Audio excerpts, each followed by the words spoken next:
A imperatriz chamada de Dragão do Reno. Ela enfrentou o Bismarck e o próprio marido.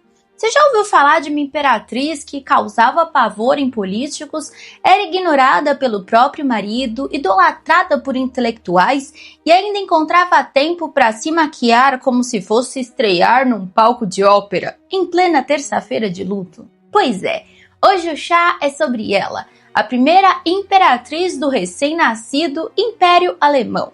Uma mulher com alma de século XX, aprisionada em um casamento super entediante do século XIX. E o apelido nada discreto, Dragão do Reno. Porque bastava Augusta colocar um pé na sala para até o Bismarck, sim, o todo pomposo e autoritário, repensar o tom de voz. Estamos falando de uma mulher que enfrentou a política, regras sociais, sogra, corte, marido, conservadorismo europeu, passagem do tempo e até maquiagem da época, que era basicamente massa corrida com perfume. Mas, por trás da lenda havia uma mulher real, cheia de dores, convicções, escolhas polêmicas e uma coleção de perucas digna de deixar qualquer influenciadora digital no débito.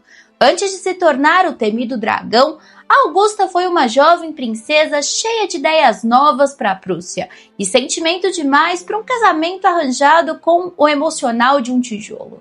Oi, coroados e curiosos, eu sou a Steph e hoje a gente vai embarcar num passeio pela Prússia e pelo Império Alemão, aquele mesmo que a Prússia ajudou a criar, mas que Augusta, nossa protagonista de hoje, preferia ter deixado em rascunho. O convite é simples, senta, pega sua bebida favorita, chá, vinho, cafezinho ou um bom licor bávaro e fica comigo até o final, porque essa história tem de tudo que a gente ama. Casamento frustrado, intrigas com Bismarck, nobreza fofoqueira, viagens diplomáticas, ideias progressivas e uma maquiagem que botava medo até na realeza. E muito drama, porque se não tiver drama não tem Augusta. Augusta de Saxe-Mayer-Jessemack nasceu em 1811 com o peso de uma coroa invisível e aparentemente com a frustração coletiva da corte estampada no rosto. Quando ela nasceu, é uma menina. E o salão caiu num silêncio constrangido. Um herdeiro homem era tudo o que todo mundo esperava. Mas o universo, em sua ironia habitual, resolveu entregar uma futura imperatriz de gênio afiado, língua afiada e opiniões mais afiadas ainda. O irmão, o desejado herdeiro, só veio 7 anos depois. E nesse meio tempo, Augusta teve que crescer com a pressão de ser a filha que não deveria ter sido a primeira, mas se recusava a ser coadjuvante. E quem também fazia questão de lembrar disso o tempo todo era a mãe dela, a grã-duquesa Maria Pavlovna da Rússia, uma mulher rígida como um espelho mal ajustado. Maria supervisionava a educação da filha como quem inspeciona tropas e não deixava passar uma vírgula fora do lugar. Dizem que a pequena Augusta era tão comportada, tão serena, tão tranquila e tão treinada para parecer realeza que dormia no berço como se já tivesse decorado o protocolo da corte. Isso, claro, era visto como virtude. Mas vamos combinar, se uma criança de 3 anos parece pronta para ser coroada, talvez a infância dela não esteja exatamente boa e recheada de bonecas e piqueniques. E por falar nisso, a Augusta também tinha uma irmã, chamada Marie, que depois se casaria com o príncipe Charles da Prússia. Isso, mesmo antes do casamento, as duas já levavam vidas separadas. Educação de princesa era solitária, vigiada e bem parecida com o treinamento militar do que qualquer coisa fofa da Disney. A Augusta aprendeu francês, inglês, história, geopolítica, filosofia e etiqueta. Tudo isso com uma rigidez que faria Marie Kondo parecer uma anarquista. Mas nem só de disciplina vivia nossa futura imperatriz. Apesar do controle da mãe e das expectativas sufocantes, Augusta era muito curiosa, observadora e cheia de ideias próprias. E essas ideias, preparem-se, eram perigosíssimas para a época. Augusta se interessava por reformas sociais, cultura, direito das mulheres e justiça. Sim, ela era praticamente uma militante de dentro do castelo. Imagina só, uma princesa lá em 1820 e poucos, dizendo que mulheres deveriam ter papel ativo na sociedade. O povo da corte suava mais que peruca em dia de verão. Esses ideais moldaram Augusta de um jeito que ela nem conseguiria reverter depois, nem se quisesse. Enquanto o mundo ao redor ainda babava no altar do absolutismo, ela já falava em progresso, modernização e empoderamento. Isso tudo antes de virar imperatriz. Não por acaso ela cresceu cercada por intelectuais, filósofos e escritores. Verdadeiros agitadores sociais de salão que encontraram na jovem Augusta uma mente aberta, não apenas uma dama de vestido armado e vestido forçado.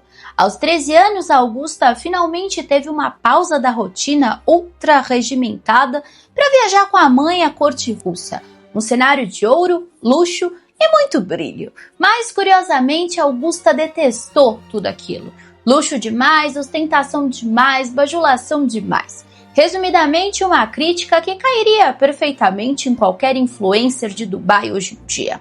O contraste entre o que ela achava belo e o que a aristocracia exibia foi mais uma prova de que aquela adolescente era um espírito inquieto e um tanto fora da curva naquela elite cheia de verniz. Essa insatisfação com os padrões da nobreza tradicional só aumentou. Augusta via a vida da corte como um grande teatro, onde todo mundo usava máscara, literalmente e metaforicamente. Ela, que tinha sido criada como atriz principal, começou a questionar o roteiro. Não demoraria muito até ela perceber que o papel que o destino parecia ter escrito para ela, de esposa decorativa e rainha sem voz, simplesmente não ia colar. Agora, uma pergunta básica para vocês, amados. Dá para imaginar o que acontece quando uma jovem mulher com ideais progressistas entra numa das cortes mais conservadoras e militarizadas da Europa? Spoiler, não é paz e amor. Olha, se tem uma coisa que a história prova com frequência é que felizes para sempre é um conceito que só funciona mesmo nos contos da Disney, que inclusive eu comentei num vídeo sobre as princesas esses dias, lembra? E ainda assim, só depois de muita bruxa, maldição e bons traumas. No caso da Augusta, o conto de fadas foi substituído por um roteiro digno de novela das 9. Ela foi escolhida como segunda opção, num casamento real que desde o começo já tinha aquele cheirinho de desastre emocional. Vamos aos fatos. Foi o cunhado da Augusta, o príncipe Charles da Prússia, que era marido da irmã dela, a Marie, quem resolveu que estava na hora de seu irmão mais velho, William, que seria o imperador do Império Alemão, arranjar uma noiva. William, aliás, já tinha coração e olhos voltados para outra garota, Elisa Radziwill, uma mulher bonita, culta, mas com pequeno defeito segundo os padrões absurdos da época. Sobrenome errado. A família dela não tinha sangue nobre o suficiente para entrar no clube VIP da realeza prussiana. Resultado, relacionamento vetado com o carimbo da aristocracia. E foi aí que Augusta entrou em cena. O plano B com pedigree, berço real, ideais progressistas e nenhuma paciência para ser ignorada. Então, William e Augusta ficaram noivos em 1828, com direito à celebração, pompa, protocolo e provavelmente uma Augusta tentando disfarçar que já sacava a furada que vinha por aí. O casamento aconteceu em 1829 na capela de Schloss-Charlottenburg e dizem que ela estava deslumbrante num vestido de seda prata com raminhos de murta. Mas bastou a lua de mel terminar, se é que houve uma, que a realidade bateu na porta. O sogro da Augusta, aquele senhor fofo e delicado como um tijolo, avisou: "Se você espera um marido modelo, minha filha, você casou com um homem errado." Pois é. Praticamente um parabéns super gelado da história dos casamentos reais. William, sempre direto e nada romântico, escreveu para a irmã dizendo que Augusta era inteligente e agradável, mas que não despertava nada, absolutamente nada nele. Imagina receber esse elogio passivo-agressivo logo no início do casamento. A mulher mal tinha desembalado as malas e já ganhava nota 5 no boletim emocional do marido. E o que podia ser só uma crise passageira virou um casamento de décadas, marcado por frieza, distância e muitas brigas. Só que aí vem o plot twist. Mesmo com toda essa tensão conjugal, Augusta não se contentou em ser uma esposa decorativa na corte prussiana. Muito pelo contrário, ela transformou sua posição em palco político. Em Berlim, ela se tornou uma figura central dos círculos sociais e intelectuais. Cercou-se de artistas, escritores e pensadores liberais. Uma estratégia que irritava profundamente a corte, que era mais conservadora que vovó que vive na igreja. E aí a gente chega no grande antagonista da nossa história, Otto von Bismarck, o chanceler do marido dela. Bismarck, o todo-poderoso da política alemã, via a Augusta como uma ameaça. Ele achava que ela se metia demais nos assuntos de Estado. Tinha ideias muito modernas e, pior, influenciava o marido. E olha, tinha mesmo. Augusta sabia usar o salão de chá como arena política e cada evento social que ela organizava era, na verdade, uma reunião informal de resistência liberal. Pensa numa mistura de Lady Whistledown com Simone de Beauvoir, em vestido bordado e coque alto. Só que isso, claro, não era visto com bons olhos pela ala militarista da Prússia, onde tudo girava em torno de farda, honra e testosterona. Augusta, com sua mente progressista, odiava o ambiente belicoso da cidade. Ela achava Berlim uma capital obcecada por exércitos e marchas, onde a cultura era sufocada por disciplina. E o marido, sempre em busca de distrações fora do casamento, outras mulheres e qualquer outra coisa que não fosse a Augusta, também não ajudava.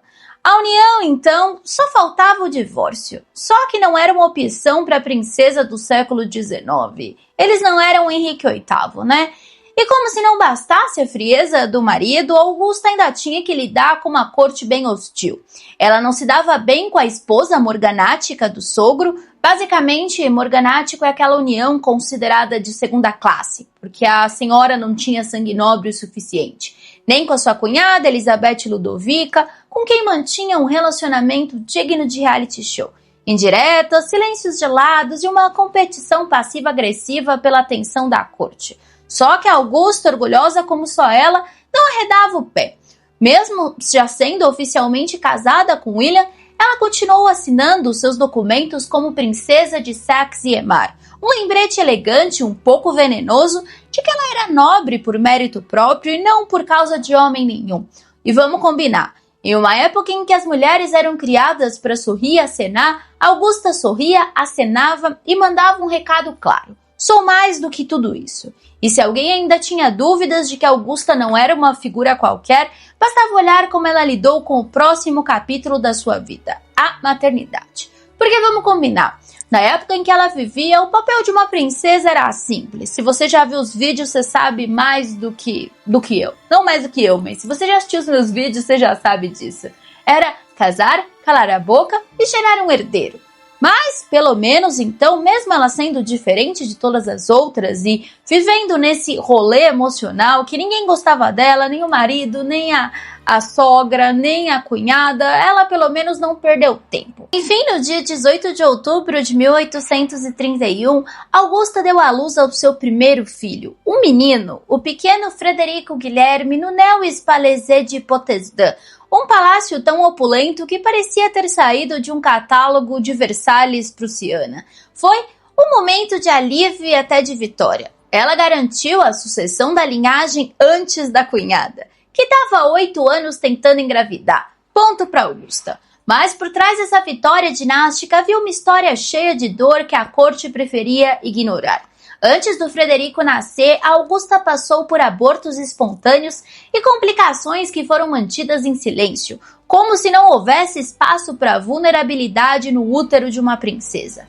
E mesmo com o nascimento de um herdeiro, ela sabia que o relógio não parava. 7 anos depois veio a filha Louise, que cresceria para se casar com o grão-duque de Baden, fortalecendo mais uma aliança estratégica no tabuleiro europeu.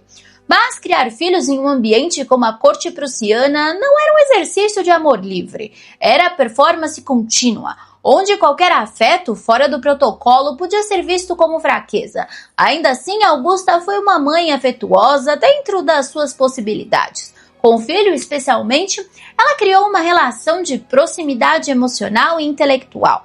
o tipo de vínculo que ela definitivamente não teve com seu pai e o menino também não teve com o pai. Ela enxergava em Frederico a possibilidade de construir um futuro mais iluminado, liberal e justo, e apostou todas as fichas nele. Aí a gente chega na década de 1850, aquele momento em que todo mundo na corte parecia subir de cargo, menos a satisfação conjugal da Augusta. O marido dela, William, foi nomeado governador-geral da Renânia, com base em Koblenz. E é claro que Augusta, com toda a sua vontade, resolveu acompanhá-lo. Porque se ela ia ter que aturar o homem, pelo menos, né, tinha um lado positivo nisso. A cidade era bonita. Só que surpresa, essa cidade, Koblenz, acabou sendo um sopro de alívio. Longe da rigidez de Berlim, Augusta encontrou um espaço onde ela pôde respirar.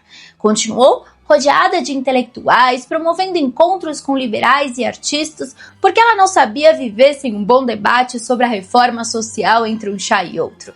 E olha que isso era 1850. Ou seja, o Império Alemão nem existia ainda, e Augusta já estava organizando bastidores de uma revolução dentro da sua sala de visitas. E como boa mãe com senso de futuro, Augusta tomou uma decisão ousada. Além do treinamento militar, ela matriculou seu filho Frederico na Universidade de Berlim, apostando numa formação intelectual e moral sólida, porque para ela governar não era sobre marchar em linha reta, mas sobre pensar. O que, convenhamos, ainda é um conceito revolucionário em certos lugares, né? Mas não pensem que ela virou zen. Augusta continuava firme em seu papel de oposição ambulante ao estilo militarista prussiano. Ela achava tudo aquilo, marchas, uniformes, rigidez, uma chatice desnecessária. Se deixassem, ela trocava as paradas militares por saraus literários e discursivos sobre igualdade. E claro que ninguém deixava. Aliás, nesse mesmo período, a família da Augusta começou a circular em ambientes internacionais, o que só aumentou a sua influência. Em 1851, eles foram para a Inglaterra participar da Grande Exposição, um evento monumental que misturava ciência, arte, tecnologia e poder imperial, num só lugar. Foi lá que o filho dela, Frederico, conheceu a princesa Vitória, filha da rainha Vitória. E aí começam um dos capítulos mais intrigantes da vida da Augusta, sua amizade com a rainha Vitória. Sim, as duas rainhas de temperamento totalmente oposto começaram a trocar cartas e, pasmem, simpatias. Vitória era contida, discreta, quase estoica. A Augusta era intensa, vaidosa, sociável e com leve talento para drama. Mesmo assim, as duas se respeitavam e essa troca ajudou a construir uma ponte entre os dois impérios e também entre as gerações, porque Augusta já estava de olho que o filho pudesse se casar com a filha da rainha britânica. E bingo! Era a aliança dos sonhos e deu certo. Em 1855, Augusta anunciou 2 noivados de uma vez, de seu filho Frederico com Vitória e o de sua filha Louise com Frederico I, grão-duque de Baden. 2 alianças estratégicas, 2 casamentos diplomáticos e o aniversário dela de 44 anos que ela provavelmente comemorou com o olhar de quem manda nessa corte sou eu. Agora, pausa dramática. Augusta era libriana, como eu? E sim, a gente sabe que signo não entra nos livros da BBC, mas se existe uma monarca que viveu equilibrando amor, conflito, beleza e caos, foi ela.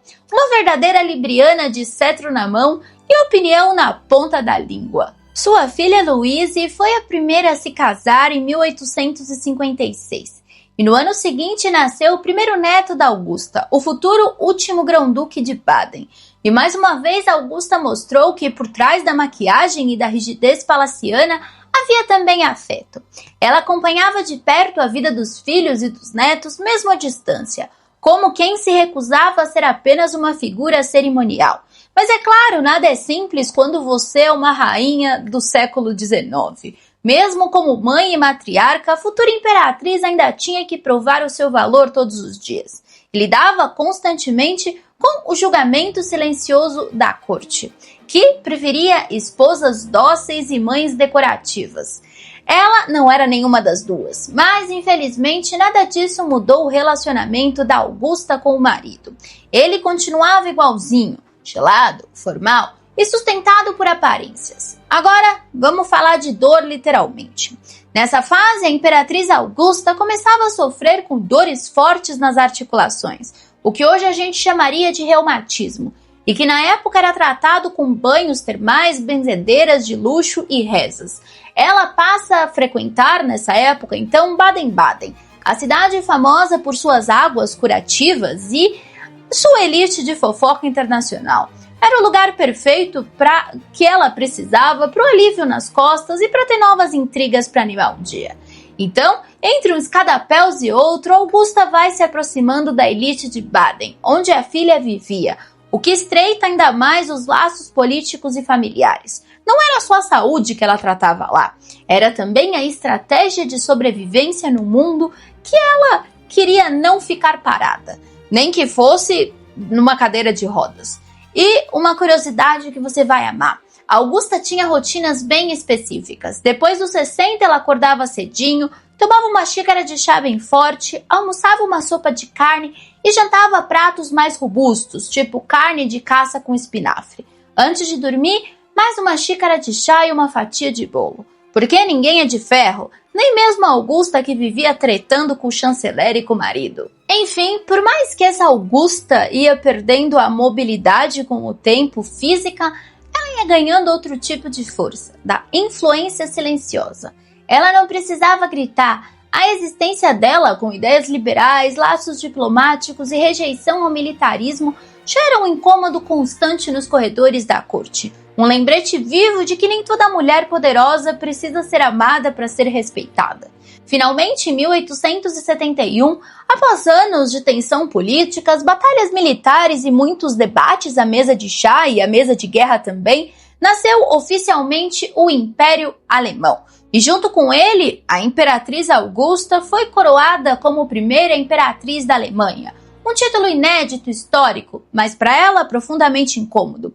Porque, diferente do marido que vibrou com cada toque de fanfarra, Augusta não conseguia comemorar a conquista. Ela sabia o preço. Não o preço em moedas de ouro ou alianças políticas, mas o de vidas perdidas. O império foi proclamado no Salão dos Espelhos de Versalhes, num gesto simbólico e provocativo contra a França que acabava de ser derrotada. A corte vibrou, o povo vibrou, Bismarck sorriu. Mas Augusta, que nunca escondeu seu lado humanista, via naquela glória um acúmulo de tragédias. Ela chegou a dizer, e cito aqui com liberdade poética, que não se pode construir grandeza sobre o túmulo dos inocentes. E se ela não disse com essas palavras, ela viveu com esse espírito. Enquanto a corte se encantava com brasões e uniformes reluzentes, ela contava baixinho os mortos de cada batalha. E como se não bastasse essa consagração amarga, o destino ainda achou que seria legal lançar um combo de desgraças. Nos anos seguintes, a saúde da Augusta começou a declinar de forma séria. As dores aumentaram, o corpo começou a ceder e ela passava cada vez mais tempo em sua cama, adaptada com todos os confortos possíveis ou pelo menos o máximo de que uma cama do século XIX pode oferecer. Com a mobilidade reduzida, ela começou a se afastar da vida pública, preferindo uma rotina mais discreta e, veja só, ironicamente tranquila. Sim, a Imperatriz Augusta do Império Alemão, que antes lidava com debates e enfrentava Bismarck no olhar, agora foi obrigada a se refugiar entre livros, lembranças e perucas. Muitas perucas. Ela tinha uma coleção tão grande e variada que podia facilmente montar um salão de cabeleireiro temático, estilos da Europa do século XIX. Mas calma que o drama conjugal ainda não acabou. Porque apesar de 60 anos de casamento, Augusta e William nunca chegaram perto de algo que se pudesse chamar de harmonia.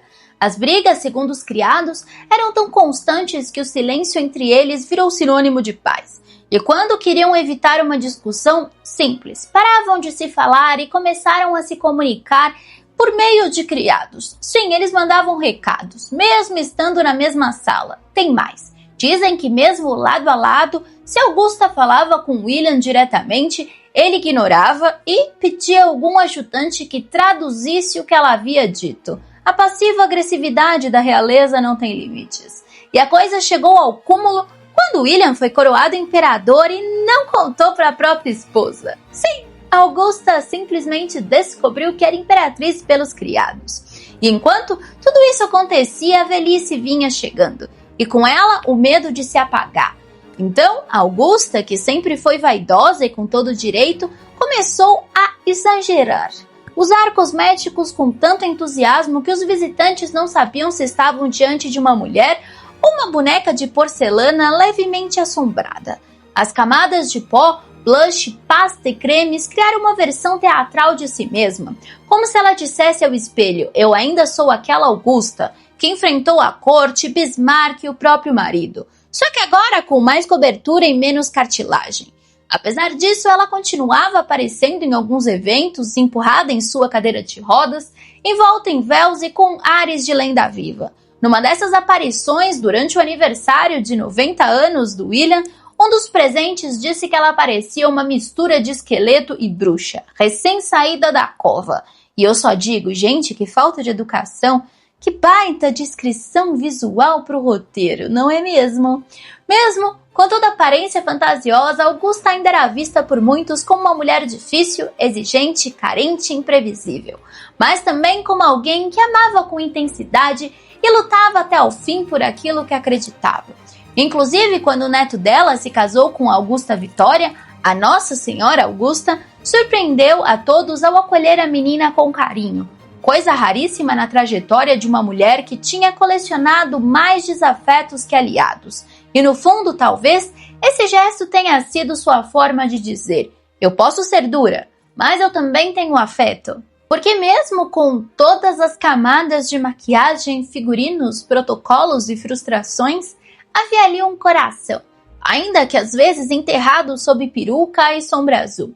No final das contas, Augusta faleceu no palácio que é chamado de Palácio Velho, em Berlim, aos 78 anos de idade, em 1890.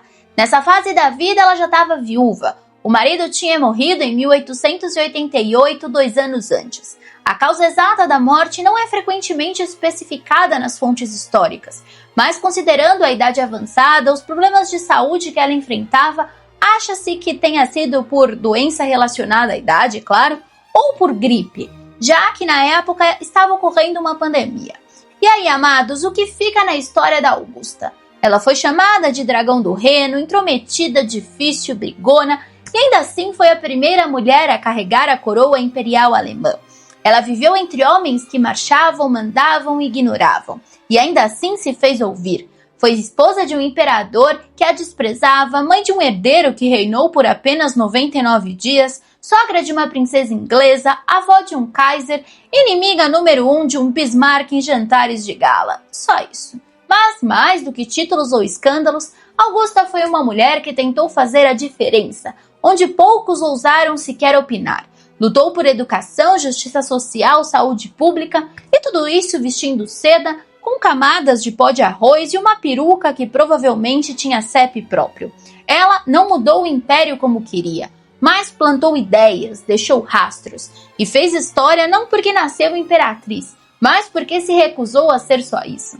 E agora me diz, quantas mulheres incríveis a história esconde atrás de títulos e adjetivos? E se Augusta tivesse sido ouvida? E se as ideias dela tivessem vencido o militarismo prussiano? Será que a Alemanha teria seguido outro caminho? Será que a história dela teria sido menos sangrenta? Difícil dizer, mas o que a gente sabe com certeza é que no fim das contas ela foi muito mais do que o papel que esperavam dela. E isso, queridos, já é um feito digno de toda a coroa. Eu espero que você tenha gostado desse vídeo e se você ainda não se inscreveu no canal, essa é a sua deixa. Aqui o cafezinho nunca esfria e as intrigas da história são sempre servidas quentinhas para você. Temos vídeos novos todos os dias às 8 horas da noite. Um beijo e eu te vejo amanhã para mais um Steph Flix.